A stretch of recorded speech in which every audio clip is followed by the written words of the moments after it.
So we've got the first glimpse of OnePlus's first folding smartphone, and it's much better than what we expected.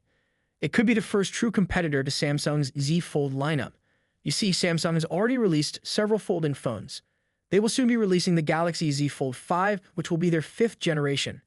However, despite being early in this category, Samsung's folding phones have some flaws. They have a narrow cover screen, a camera system that is not as good as their flagship phones, and there's also a visible crease on the display. Even the latest Z Fold 5 doesn't address these issues. But meanwhile, OnePlus has decided to tackle these limitations with its own folding phone. OnLeaks has shown us the first look of the OnePlus Fold or OnePlus V Fold, whatever they decide to name it. Setting aside the large camera bump and the strange flash placement, this phone looks fantastic. The cover screen is wide with thin bezels and it looks modern. The inner display also seems to be almost edge-to-edge, unlike the Pixel Fold with its thick bezels, and it has a raised lip for protection. OnePlus has opted for a punch-hole camera for the inner display, which I believe is the right choice because under-display cameras are still not of good quality.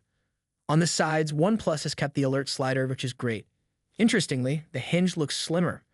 Considering that most Chinese smartphone manufacturers use a water drop hinge mechanism, we can expect OnePlus to do the same, which means there will likely be no crease on the display. Unlike Samsung, OnePlus is equipping the phone with flagship-grade cameras. OnLeaks didn't reveal the specifications, but rumors suggest that the main camera will be a 50MP Sony IMX890 sensor, along with an unspecified ultra-wide module and a periscope lens.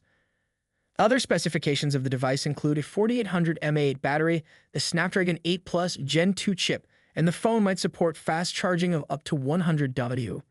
These specifications are not confirmed yet, but they are highly possible. The OnePlus Fold will actually be larger than the Z Fold 5, which is a positive aspect for a folding phone. They just need to ensure that they don't make it too heavy. People who are currently testing the phone have only positive things to say about it, which is great. Ice Universe mentioned that the overall competitiveness of the phone is similar to Huawei's Mate X3, particularly in terms of sound quality and camera capabilities. The Mate X3 is an impressive folding phone, although unfortunately, Huawei is no longer competing in this race. All in all, I'm impressed with what I've seen here. As I've mentioned before, Samsung has become complacent with incremental upgrades each year in the folding segment because there hasn't been any real competition. However, the entry of OnePlus with its global presence could change that. Competition drives innovation and ultimately consumers benefit. Let me know your thoughts in the comments and I'll see you tomorrow. Peace out.